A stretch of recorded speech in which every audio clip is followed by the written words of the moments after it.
Hi everyone, my name is Greg Rowe and I'm a member of Team Canada's National Trampoline Team. Today I'm going to be talking about exactly how to create rotation on a trampoline. This is more for all you parkour and freerunner guys out there who really just kind of are chucking things at the moment. Most of the trampoline people kind of understand how this works, but it's a nice refresher, so please enjoy. I will be talking to you guys more about just the principles rather than how to coach it or all the drills. I will speak of a couple drills that I really like to do, but generally we're just looking at the mechanics of how it is done rather than how to make somebody do it.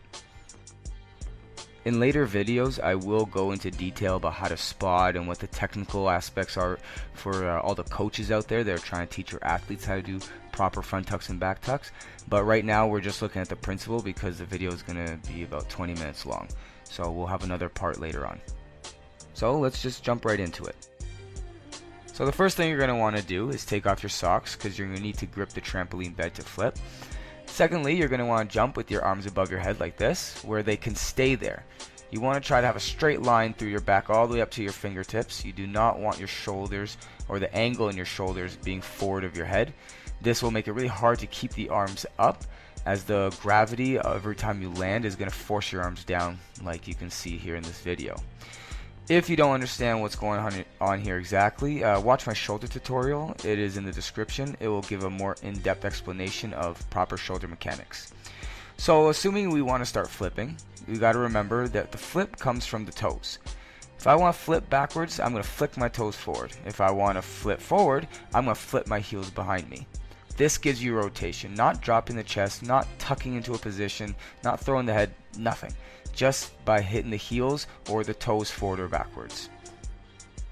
So once you kind of understand how this works, you'll feel it when it's right. You start flicking the toes forward and you go rotate to your back. This is just a quarter flip, so you don't need too much energy. Don't land on your head.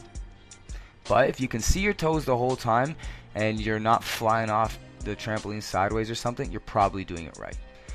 As you can see here, when I start doing my back flips, this will take a while for you to get up into it, but you can see that my toes are flicking forward, and when I go back, my body's completely straight. I'm not arching back. I'm looking at my toes the whole time. You can do this for your pikes as well. After you do your back layouts, back layout is easier just to flick the toes. You don't want to worry about position yet, just because it's something else to think about, but you can do that like the back pike I just did. And start really flicking, look at the toes, then you can tuck, you can pike, you can do any kind of rotation that you want. But you have to remember that the first quarter has to be a layout. If it looks something like that, you're not going to go too far. So let's start looking at some front takeoffs. As you can see here, we're doing stomachs. We're doing a little bit of heel drive. And this is probably my favorite drill, as it really emphasizes the takeoff, holding, and then the heel drive. So when you're doing this drill, all you're really thinking about is throwing the heels up and squeezing your butt on the takeoff. Keep your head up. You can actually look at the ceiling when you're doing this drill. It will really help enforce good body position. If your chest is down on the takeoff, you're going to lose the entire effect. You have to be jumping as if you're doing a pre-bounce and then flick the heels right as you come out of the bed. Start with layout, but like there, you can go into pike, you can go into tuck, you can go into any flip you want, but at least get that layout takeoff first. So do some front tucks here. As you can see, go straight up and down, arms are behind the ears. There's a bit of a heel drive. You cannot really do the heel drive on a front tuck. You can a little bit, but it's not really the end of the world, especially for all you parkour guys out there that really don't need to. For you trampolinists, make sure you practice the heel drive. It's going to be very important, as you'll see later in the video. But you go front pike, you go front layout, you can go front full, branny, Rudy, anything you can think of. Just make sure you do a heel drive first and then do your flip. If it looks something like that, then you probably didn't do it right.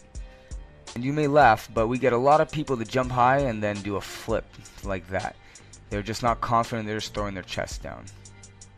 As you can see here, we're going up, we're starting to do the extra quarter to stomach, so we're getting ready for our doubles. The same principles apply. You do a heel drive, you pike. Heel drive, then tuck. Heel drive, then stay straight if you want to. So let's start looking at some doubles. What you got to remember is that it's the exact same thing as a single. You just have to be more aggressive. So you'll see that my heels are going to come up like a layout, then I tuck. You can tuck, you can pike, you can stay straight, you can do whatever you want, but you have to have this heel drive. And you can see again there. It's really important that you practice this. I do a lot of flip fist straights to really enforce the layout takeoff, like there. So do lots of flip fist straights. That's the main one that's going to help you actually quite a bit. Think about having your chest up, looking almost at the ceiling when you take off. Theoretically, you're supposed to be looking down, but with your head up. But find whatever works for you. You can actually jump looking up if you'd like to at the start. But so play with it, and you can see the flip fist here is really easy. Once you get the heel drive, you just snap the heels like a layout, tuck really quick, and in and out, just like the pike. Not in for more than a millisecond. So you can see it works with triples, it works with quads, it works with quint, it works with every skill you can think of. You may note that when we start doing bigger tricks, you can't really see a heel drive, even on the doubles. This is just because that it happens so fast that I have to kind of merge them together. There's a quick heel drive to the point where I get to stomach drop, and then I tuck really fast from there. If I tuck earlier than that, I don't get the rotation, but if I tuck later than that, then I don't have enough time because I've spent too much of my flip laid out. And this works for pikes, for tucks, for, well, not layouts obviously, but you kind of get the idea. And there's a quad there. If I were to do a layout then triple front half out, would never make it. So we just kind of mix them together. Perfect example is this. If I go and I look something like this, and it's really slow, it just means that I did not do the heel drive. That's how you can tell the difference. So for back takeoffs, it's the exact same thing. You start off with your double layouts, just flicking the toes and looking at the toes, and then you get into your position. So you see a nice double layout there, my arms are up, I just flick my toes, it floats really nicely if you do it right.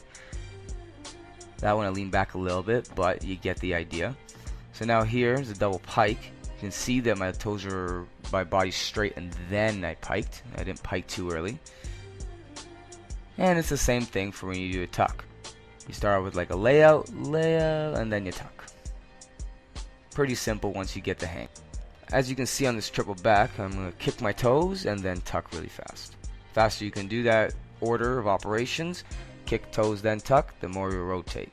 If your double layout looks like that, then go back to the drawing board, don't try triple. Look at the toes the whole time. If you can float as you're doing it, it feels like, wow, that's so much time, then you're doing it right. If it goes low, long, and far, you're probably not looking at your toes.